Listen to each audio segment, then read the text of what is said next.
Un tempo siamo stati giganti guerrieri.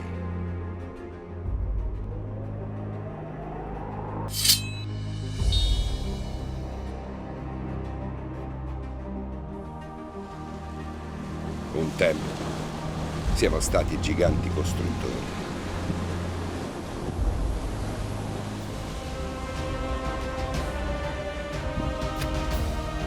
E ora sappiamo che un tempo siamo stati giganti agricoltori.